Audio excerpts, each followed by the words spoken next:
Hello, everyone, and welcome to Uncivil Law, where we learn through the misfortunes of others. As always, I hope you'll enjoy this live legal education content, and today will be the day I earned that subscription. For today's story, we are recapping May the 4th of the Johnny Depp trial. The Johnny Depp trial continues in Fairfax County, Virginia, my former home, where he is suing Amber Heard for defamation, ostensibly over a Washington Post article that made him look bad and contained false statements. The trial at times has been about many things other than this article, which has been really interesting on just sort of a technical level, because the article is what's defaming or not anything else. But this trial has involved lots of other stuff that is irrelevant. But we're talking about it anyway, because I'm not quite sure. The parties apparently have agreed to just have an open slog fest. I feel like a great deal of this testimony from both sides would not be valid if we were, applying normal rules of evidence, because the issue we're supposed to decide is technically a very simple one. Is this one article, just the article, only the article, is this one article defamatory? That is the legal issue that we're suing over. That is the question before the court. We are not technically trying to decide whether or not Amber Heard is an abuser, or whether or not she abused Johnny Depp or anyone else, or whether or not she's a good person, or whether or not Johnny Depp used drugs or alcohol, or used Red Bull or MDMA, or really much of what's been discussed. The issue is whether or not this one article is defamatory in one of three sentences that's been made an issue. And since we have yet to tie Amber Heard to the title, the best of these three sentences from a legal position is, 2 years ago, I became the face of domestic abuse. So at the moment, that's what we're trying to determine whether it's true or not. 2 years ago, did I become the face of domestic abuse? Which, is that about Johnny Depp? What do we mean by domestic abuse? But a lot of this trial has not been that. It's been interesting and at times frustrating from a legal vantage point, because we're not really fighting over those issues in large part. But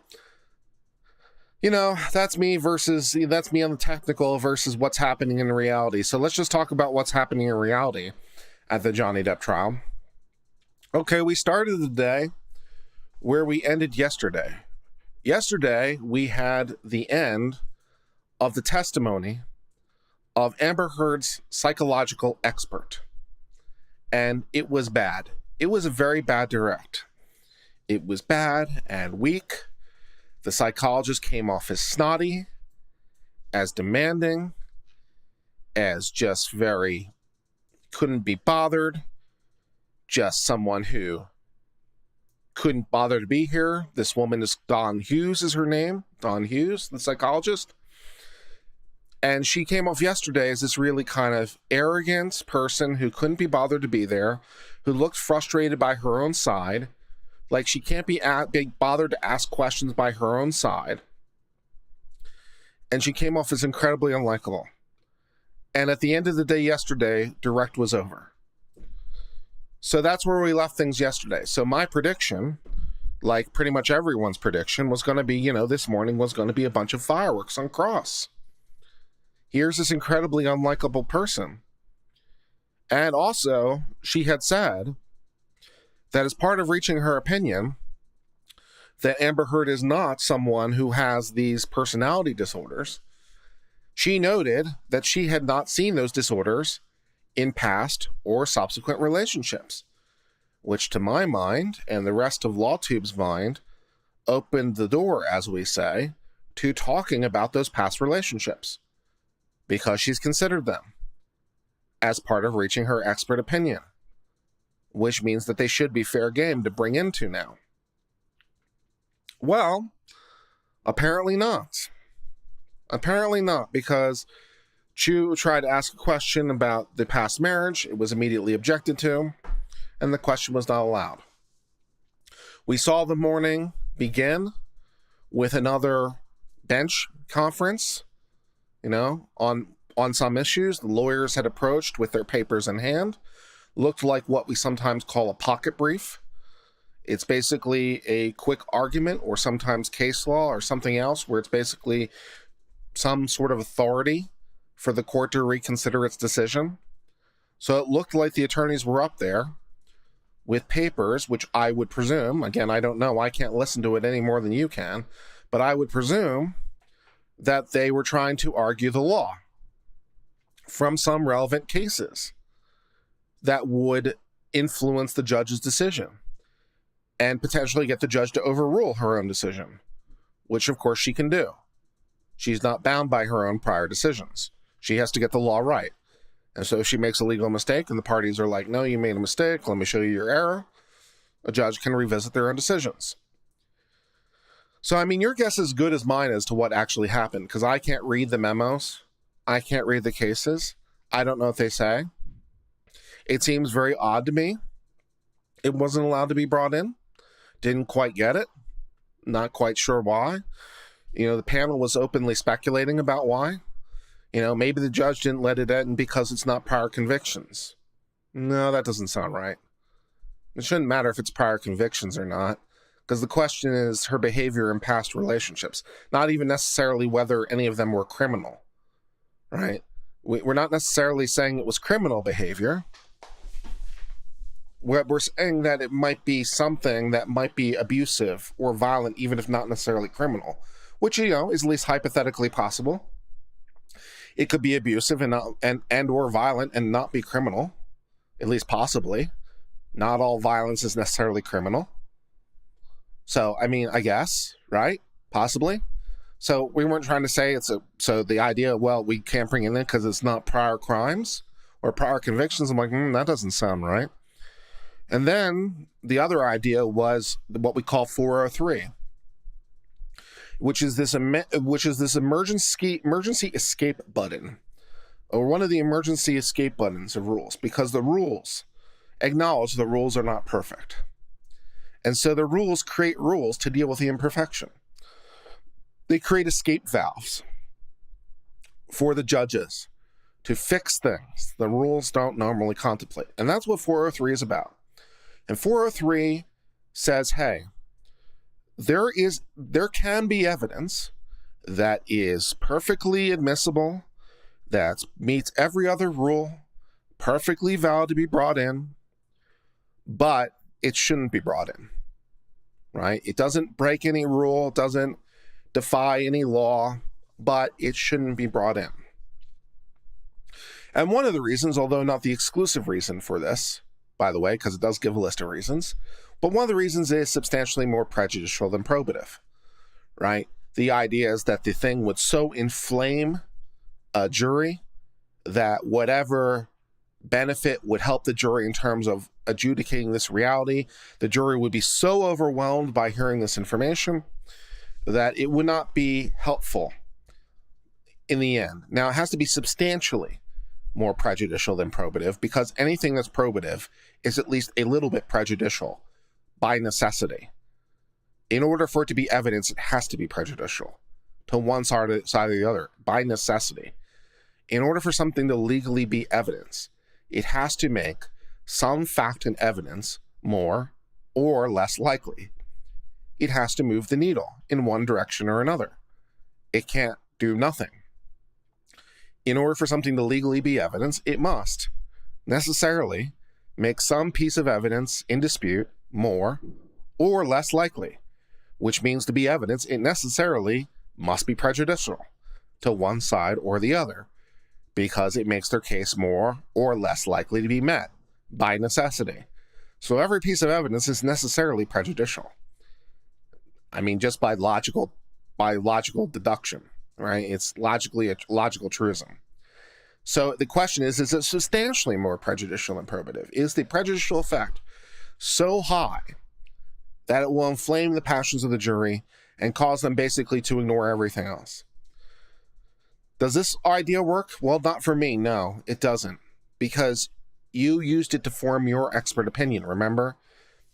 You used it explicitly to bring in your expert opinion that she doesn't have these conditions, at least in part because she has not displayed them in past relationships.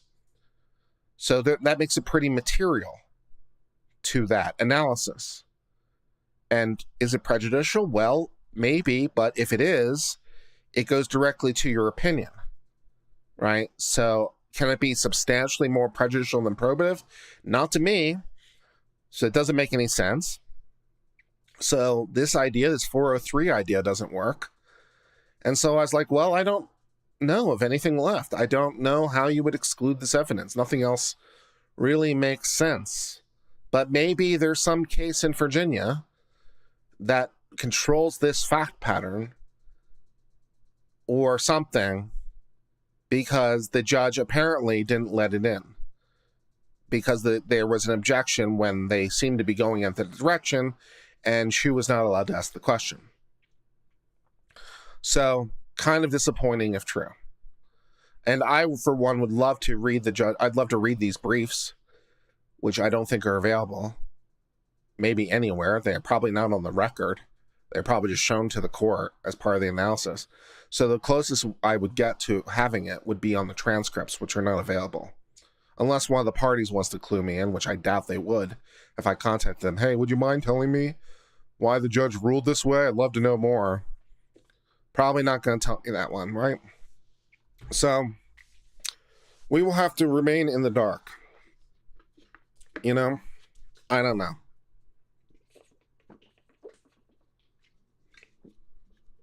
It is possible the judge made the right decision. You know, I don't know everything. So it's possible the judge made the right decision and there's something I'm missing. I wish I could review it so I could determine whether or not I agreed or not.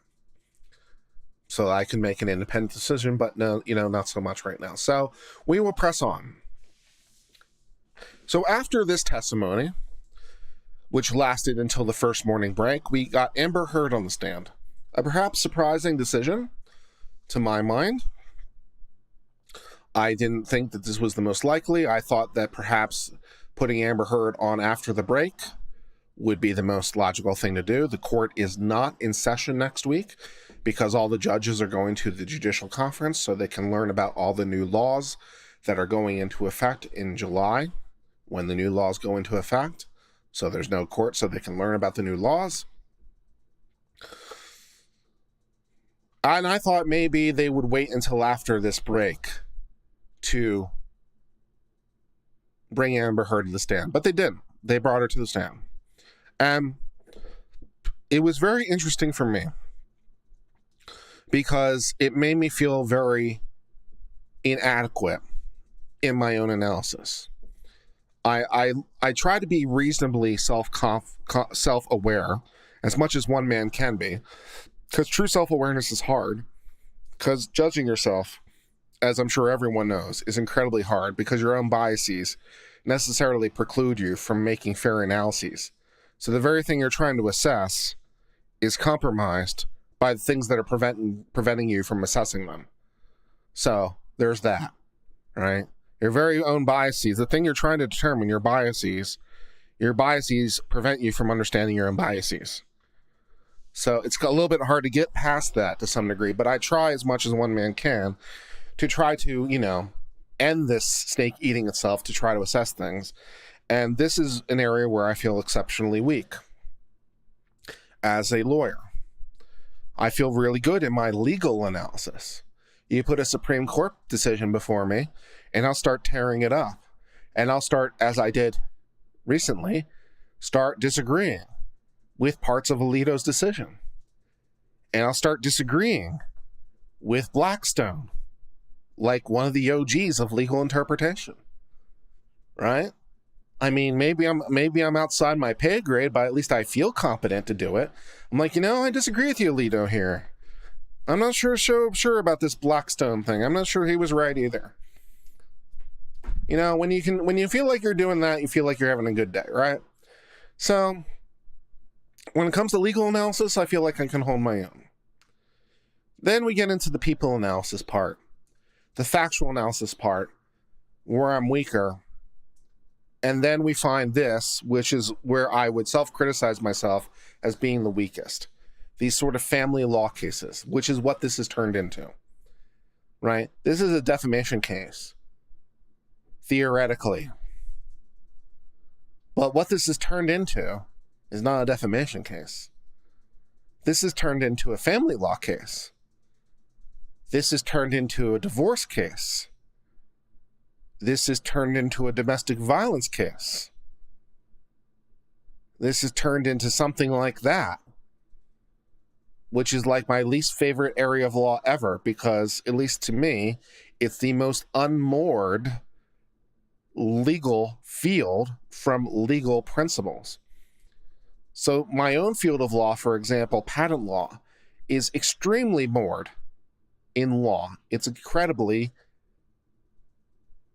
mechanistic, which makes sense because patent law deals with invention. Like, so the machinery itself is mechanistic. So the patent law is also mechanistic. So it doesn't turn on perceptions about people. People are kind of irrelevant to the patent law system. You just look at the machines, the descriptions of the machines, right?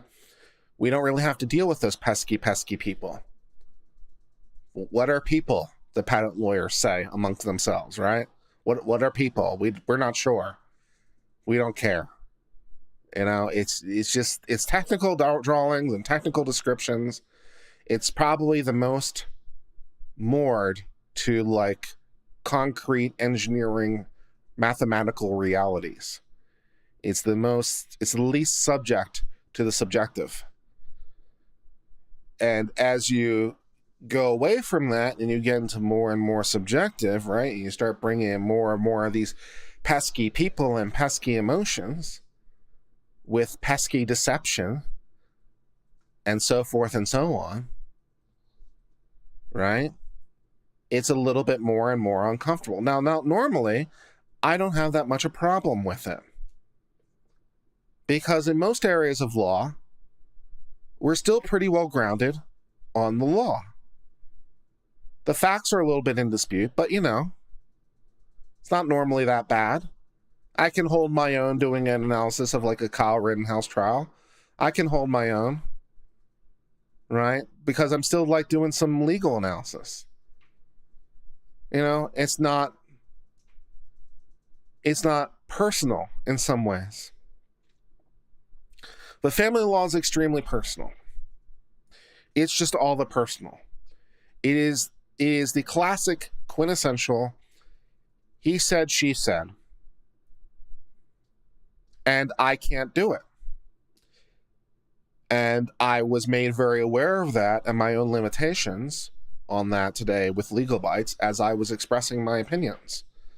Because the chat was very against me, as were, you know, the rest of my companions on the law tubes. The law tubes was against me. Now, it wasn't personal. It wasn't like they didn't like me. They just disagreed with me. The chat might have disagreed with me. You know, because I, for example, found Amber Heard to be relatively credible. I found her to be relatively believable. Her idiosyncrasies, to the extent they existed, didn't bother me. I wasn't able to read her. I wasn't able to determine what seemed apparent to everyone else. That she was acting. That she was a liar. That she was not to be believed. That I was being conned. I couldn't tell. I couldn't tell. And even after listening to everyone and listening to their analysis and them explaining to it, I understood all the words they were saying, but I still couldn't see it. And that's frustrating. You know, it's like I can't see what you see. And it makes me feel like I'm inadequate to the task. And I think part of the reason that I have such a problem See, I'm even, see, like, even now I'm getting contradictions in my own chat. This is what I'm talking to you about, right? I'm getting contradictions in my own chat. I'm just being honest with you. People are like, you can't believe it. That's bad acting.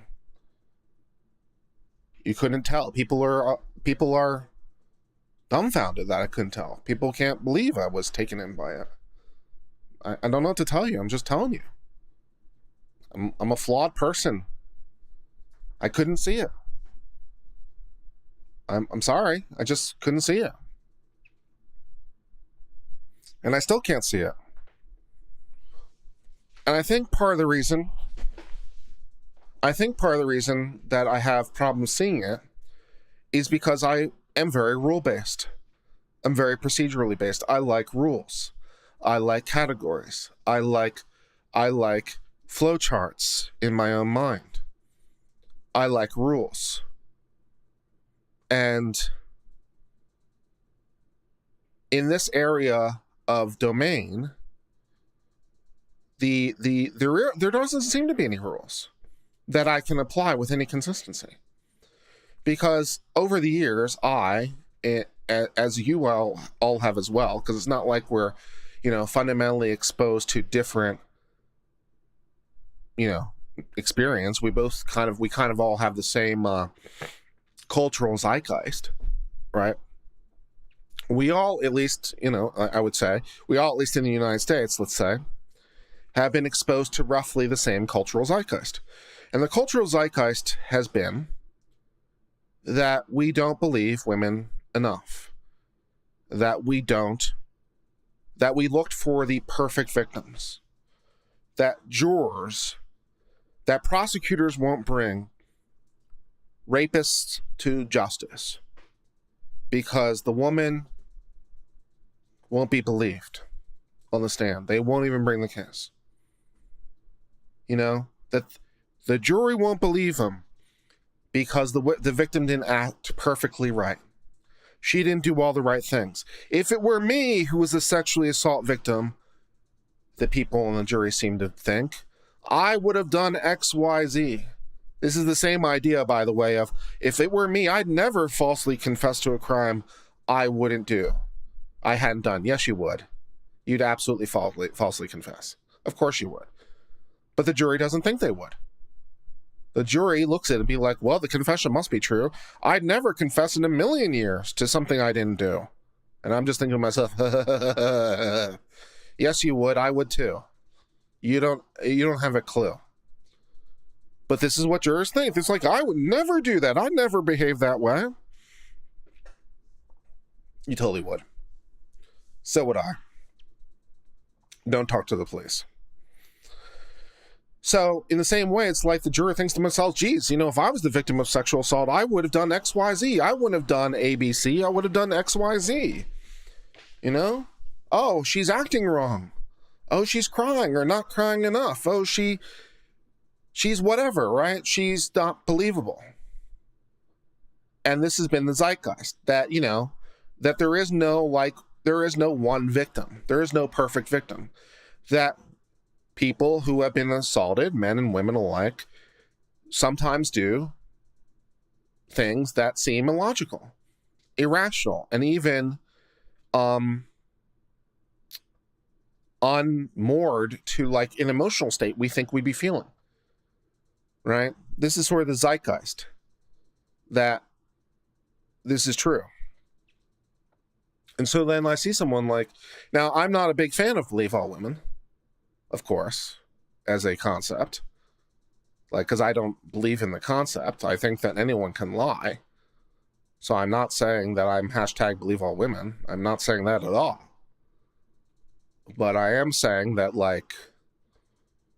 the zeitgeist has been that women, and men for that matter too, when they're the victims of crimes, might not do everything perfectly as we would conceive it, might behave in ways that we think we never would, even though we totally would if we were them, but we've never had an experience, so we think we do something different even if we wouldn't. And so we fool ourselves. And so there's the imperfections aren't necessarily an indication of anything in particular. And so for me, looking at this and looking at her on the stand, all the imperfections that people note, I note them too. It just doesn't mean anything to me because I don't have a rule set to work from. I don't have a rule set to work from because I've been told there is no rule set. And so I'm left lost. I don't know what to do because I have no rule set to apply. Oh, she behaved this way in the deposition versus she's behaving this way on the stand. Oh, is it because she was putting on a show one time? Is she putting on a show for the jury? Maybe it is. Although, maybe it's that she just felt really frustrated that time at the deposition. She was having a bad day. Maybe that's the reason for the attitude difference. I mean, if she was going to put on a show today, why wouldn't she put on a show then? Maybe it's not that she's putting on a show. Maybe there's another reason that makes sense. Oh, she's remembering things about her past when she first met Johnny Depp. She's smiling. She's almost giddy. She seems so happy when she's talking about it. Would a person who was abused behave that way? I don't know.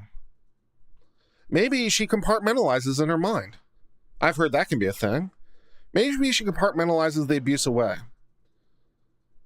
Maybe that's what's happening on. Maybe she has segmented it away, and when she's thinking about that specific, when she's thinking about Johnny Depp in general, maybe she'd feel one way. If she's thinking specifically about the time she was abused, she'd think about one way.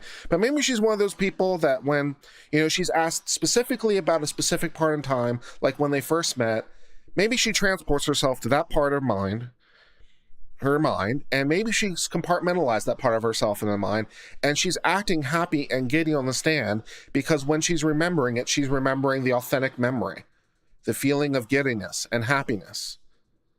Maybe she's just recalling the actual thing she was actually feeling at that time because she's segmented away for the purposes of the bad times. So is the fact that she's acting giddy and happy and, excited, is that a sign that it's not true? Is it a sign that it's faked? I don't know. Maybe she's compartmentalized it away. I don't know. Are these sort of like where she's saying how she was pulled by the hair and she's acting this way versus this way, like it's Johnny Depp doing it versus being done to her? Is that a sign? I don't know. Maybe that's how she conceptualizes it. And so forth and so on. Right? So, for me, because I don't have any rule set to work with, it's impossible for me to read her. I don't know what's real and what's not. I don't know what's true and what's a lie.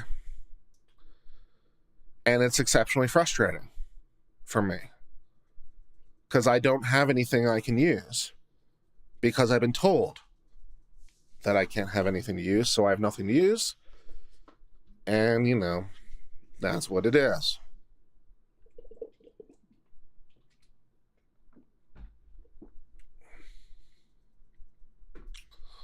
So,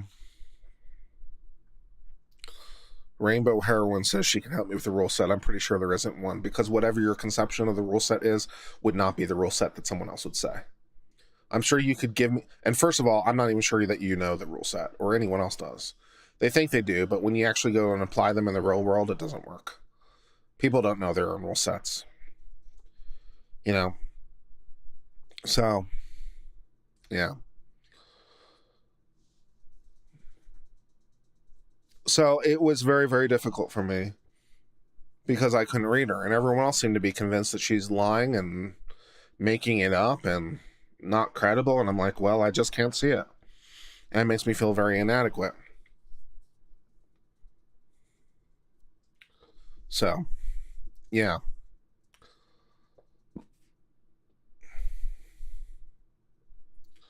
Am I a movie person? A little bit, yes. I've seen movies. But movies are depictions, right? They're not reality. I mean, I know that there are movies that are, I mean, again, it's like, I mean, you don't have to tell me about movies that she could be emulating. I know. Like Gone Girl, I get it. I know. I get it. And I know that, like, if you're looking to fake domestic violence, if you're looking to fake domestic abuse, it's not really particularly hard. I mean, again, domestic abuse and domestic violence, like PTSD, have been depicted in our culture many, many times. There's any number of movies and TV shows that depict it. And if that doesn't work for you, there's many, many books written on the subject from survivors who detail their own experience in very vivid language that you could go read. You know?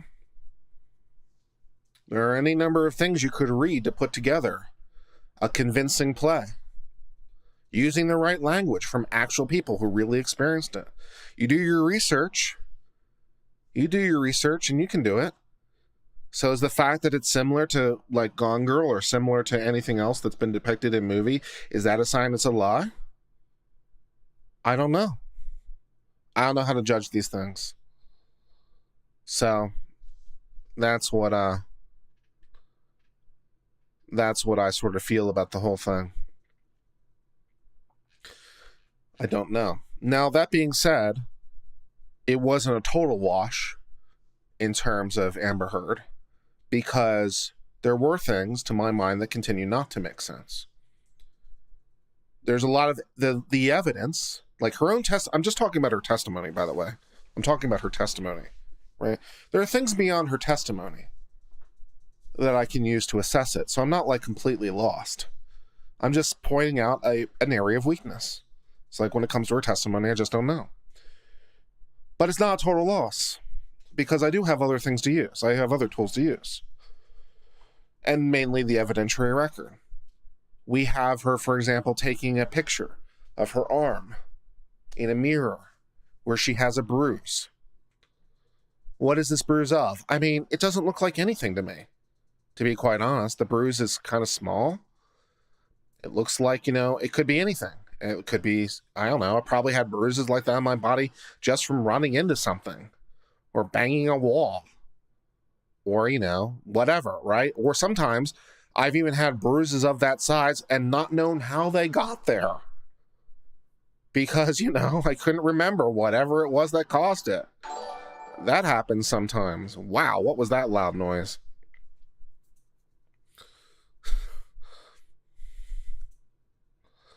I think that was the, anyways. So we have the picture of a bruise that doesn't really depict anything. We have a picture of her at the gala with these 3 marks on her arms. These 3 kind of marks. What are those? They could be anything. They look like maybe it's stretch marks or something. I mean, they don't look significant to me. They don't look like they're anything. We have her own nurse who's following her around everywhere.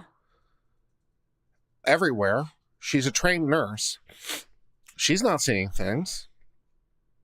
The pictures she's taking don't seem to reflect anything to me. A bruise here or there. I mean, it doesn't look like anything in particular to me. If he was as violent as she's been saying, why can't the nurse testify to things she saw? Why can't she testify to the bruising? Where's the picture of her black eye? Where's the picture of her broken nose? The picture I've seen all of her nose doesn't look like what I see like a broken nose looks like. She's taking a picture of the bruise on her arm. She's got the pictures of the marks on her arm with these 3 little marks. She's got pictures of maybe some bruising on her cheek, and this is it. This is all we've got. She's taking pictures of these things and not anything. No one else is taking pictures of her. A famous woman. No one else took pictures of her, let alone her herself. Her own nurse who follows her around doesn't see anything. Nothing that looks like concrete to me. Doesn't look like a punch to me. I mean, she showed me a picture of her hair where her hair was supposedly pulled out. It didn't look like anything to me. Her hair was pulled out? Really? Didn't look like that to me. Looked like, just like a little spot, which everyone has one on their head, incidentally. It's a necessary feature of your hair geometry. It's impossible to not have like one of those spots where like your hair kind of doesn't really quite go. Everyone has one somewhere. When you pull it down, your hair apart, or you pull your hair, you have the little spot where like it all kind of looks weird. It's a natural aspect of, you know, the fact that your head is curved. It's geometric. We don't have to worry about it right now. It just looked like one of those things to me. Like, okay, doesn't her hair pulled out? I'm not seeing it. Right? So her testimony, her oral testimony, is pretty interesting. And at least in my mind, I can't detect a lie. But where's the physical evidence? No one else she didn't take pictures. None of her friends took pictures.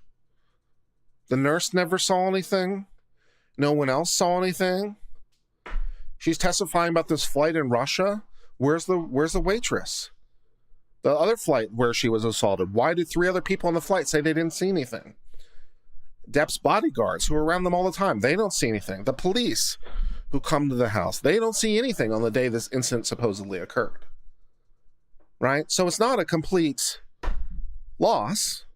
It's not like I'm unable to adjudicate the case. It's not like I'm not able to reach an opinion. But, you know, I found her testimony to be believable. It doesn't square with the rest of the evidentiary picture. So I, as theoretical juror, as I'm weighing what I believe to be credible testimony, but also weighing what I believe to be credible evidence, you know, what do I do? Like, well, you know, the weight of the evidence seems to suggest this. That's what you do, right? Kamel gives New Zealand $8.99. The fact you have identified your biases almost immediately is a testament to your adequacy. Your observance of your own thoughts, behaviors is admirable. Right. Yeah. And Nina says, you are who you are for $10. You are who you are and found a field of law that really suits you. I hope he is lucky. Thanks for stretching your boundaries. Thank you. So, like, yes, she's an actress and she's acting. Maybe she is Meg Steele. Maybe she is an actress and acting. But then again, so is Johnny Depp, and a better one at that. So if you're going to come at me with, she's an actress and acting, you can't then not respond with Johnny Depp is an actor and an acting, and he's a better actor. I mean, just by any metric. So, you have to remember to apply that both ways. At least in my mind. Let me go into YouTube and read the other super chats because I've lost them on my own screen, but let me read them. And then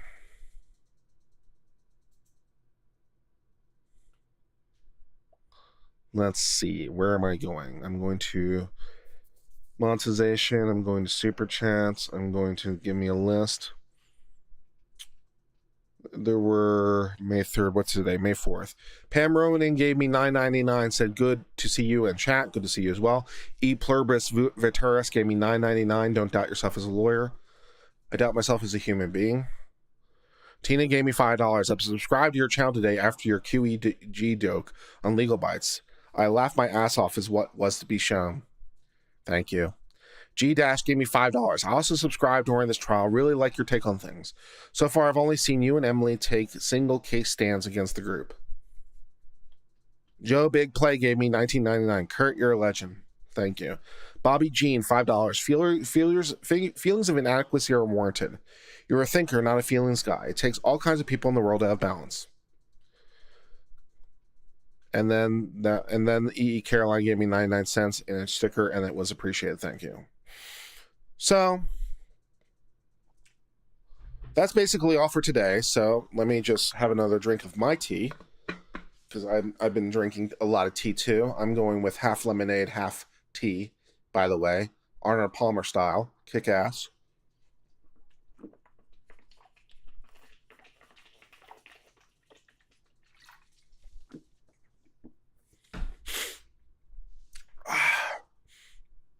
So tomorrow,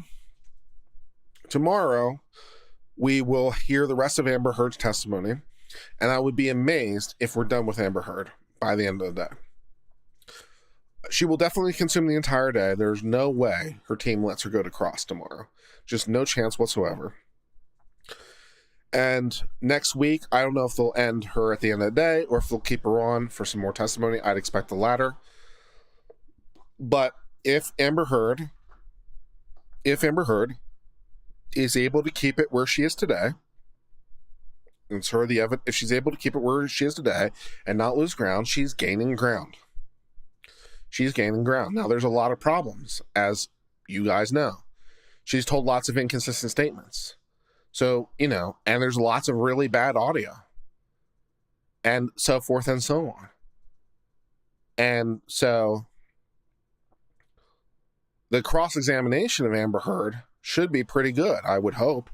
Hopefully, we're not going to be disappointed like we were for the cross-examination today. It's Vasquez, the woman, who's going to be doing the cross.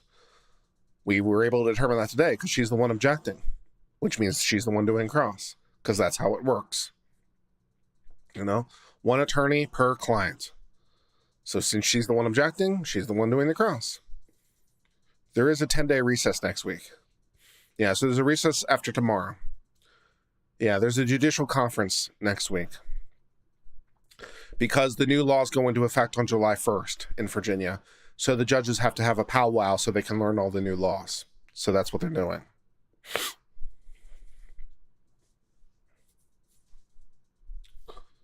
Cross will be longer than you think? Probably. So we'll see what's going on now. Yeah, and the whole thing about the mega T is obviously, one can only imagine it's leading to something. Like, because she made a really big deal out of it, like how much he likes tea. She mentioned it a couple times. So one assumes that there's some payoff coming from that. I'm not sure what it is, but, we'll go from there.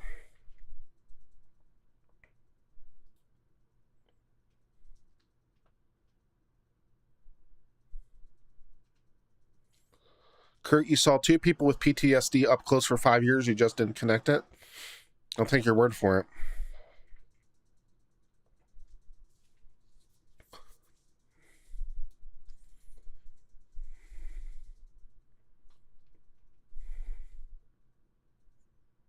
Long honesty.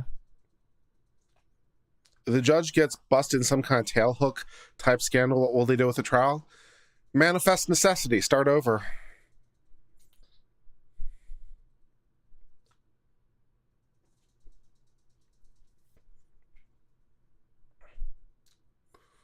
What else can I add?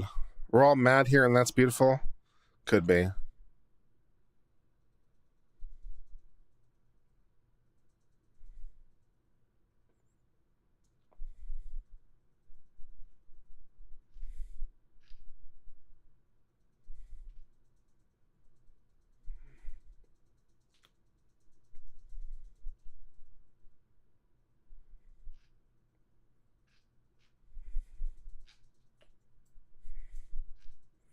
Peyote tea?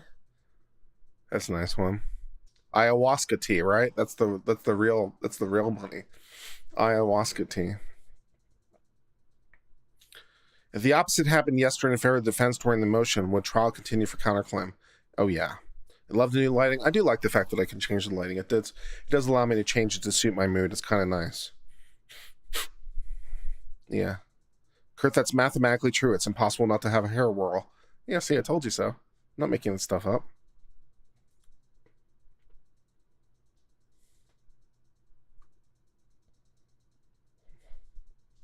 Tea probably has to do with a drug test or some sort of psychedelic, maybe. I don't need an intern right now, thank you.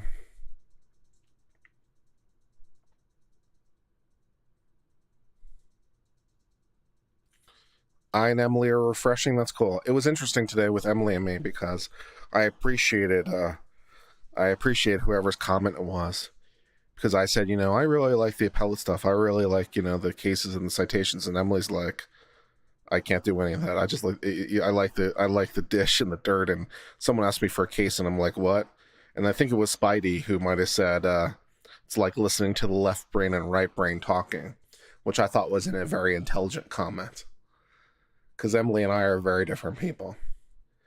And I like Emily quite a lot. She has some great energy, and she's a very interesting person. And her mode of thinking appeals to me and perhaps it's specifically because it's a way of thinking that's foreign to me. So I find the from what my point of view is sort of more novelty to be very interesting. So I find her to be a very interesting person.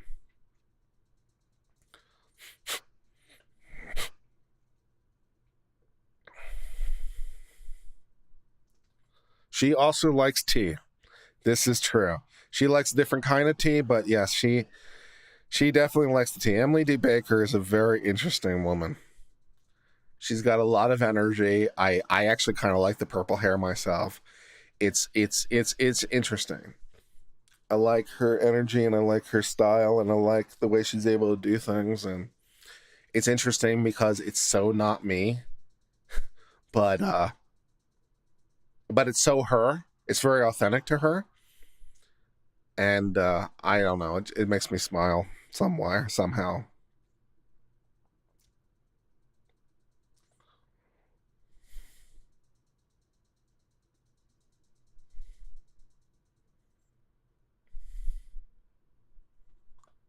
Thank you for the nice compliment about my authenticity and honesty. Emily's thought processors are lightning fast. Yeah, she can be quite sharp in the right circumstances. Like we'd be sharp in different ways. Like we'd be witty in different ways, which is also entertaining. But she definitely has her moments. Like I have my moments, but they'd never be the same moments.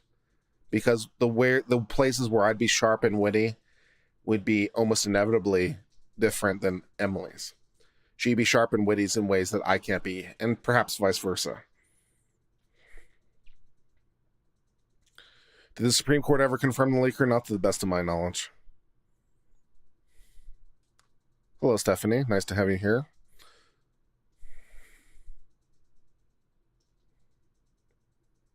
Stephanie's apparently not pleased about something.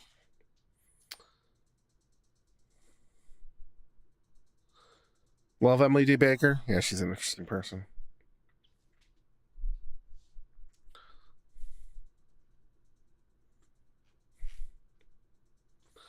I hate unnatural hair colors, but I don't mind Emily. She's just so real. Yeah, it's something about, it works for me. It doesn't work for everybody, but it kind of works for me.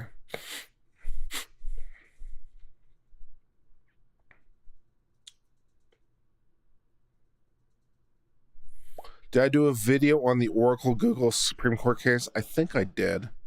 I don't remember for sure.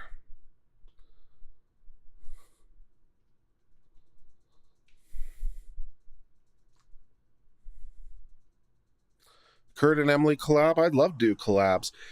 Emily doesn't seem to be doing collabs really that very much. She does join the panels for panels, so she'll be on like the large panels. So she was on Rakita's panel when we did Kyle Rittenhouse, and I believe I've seen her pop over to Rakita's channel during the current thing. And she's of course been on Legal Bites channel, but on her own channel, she doesn't really have collabs, or she doesn't do them as much, or maybe ever. She seems to be flying solo. Seems to be the way she likes to do it, which it works for her. But I'd love to do more collabs with her, but I'm not sure if she's necessarily interested in doing collabs with me or necessarily anyone else. It's just doesn't seem to be what she prefers to do, which fair enough. She's got plenty of energy and she can talk and fill the time, so hey, it works for her. It's something to work towards.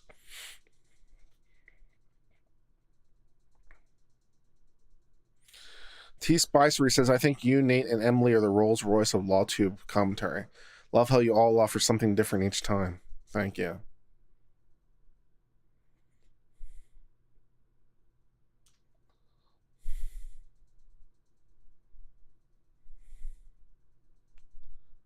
She just collabed with the tarot guy. I guess I missed that episode.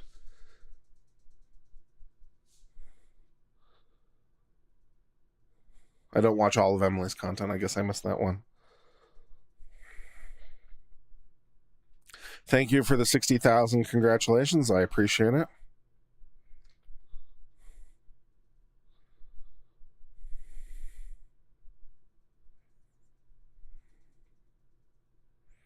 You like Emily Baker? She's genuinely interesting and tough.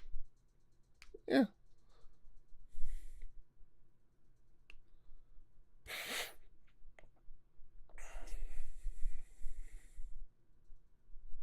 Hi from Scotland. Hope you're all well. Thank you, Susie. I appreciate that. She colored her hair when she got certain kind numbers. Yeah, I think it was for 100,000, I think, which seems like a long time ago now.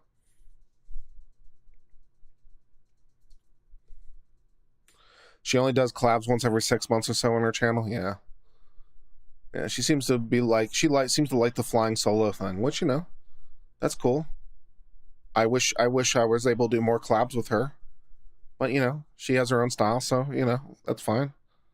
My bar prep is going okay. She has trouble organizing people. I appreciate that. It can be a little tough. And when you're actually running a stream, it's a little bit different being a member of a panel.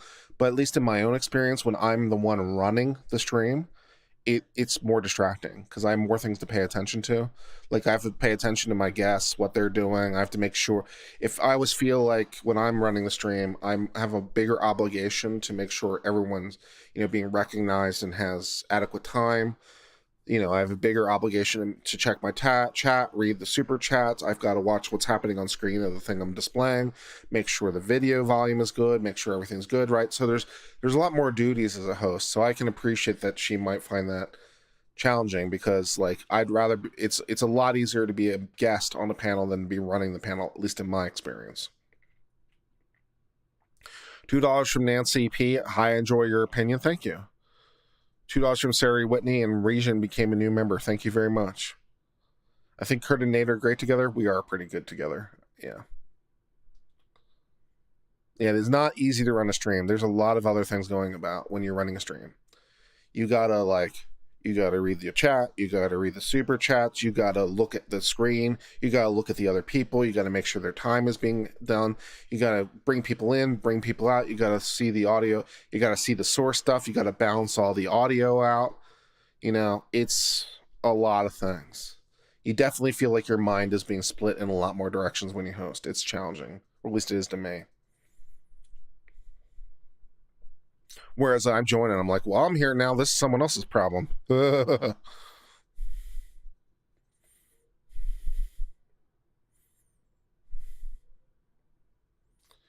Since this is civil court and works on preponderance of evidence, do all the members of the jury still have to agree to the verdict? Yes, they do. And in Virginia, they also need clear and convincing evidence as a matter of legal reality. So, yes, it needs to be unanimous. Tell me where I went to school and what my law background is. I went to Clemson University, and my law background is intellectual property. Amber was credible. That's exactly how my husband behaved. All right. See, there you go. Someone else thinks so, based on their own observance of behavior. Could be. Johnny F. Face, glad to have you here.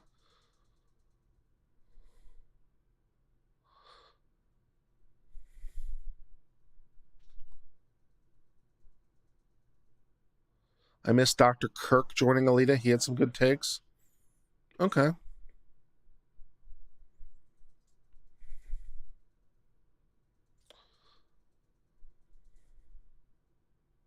People were criticizing Amber, laughing at the end of her testimony. Maybe that's how she deals. That too. Like, some people laugh to deflect painful things. I laugh to deflect painful things many times. All right, I'm going to sign off for now. I've enjoyed this hangout. We'll see more from Amber Heard tomorrow. See what we're able to do. I wouldn't expect a cross-X tomorrow until next week. So we have tomorrow, and then we're off for a week. So I don't know what we'll do next week, but we'll find something to do.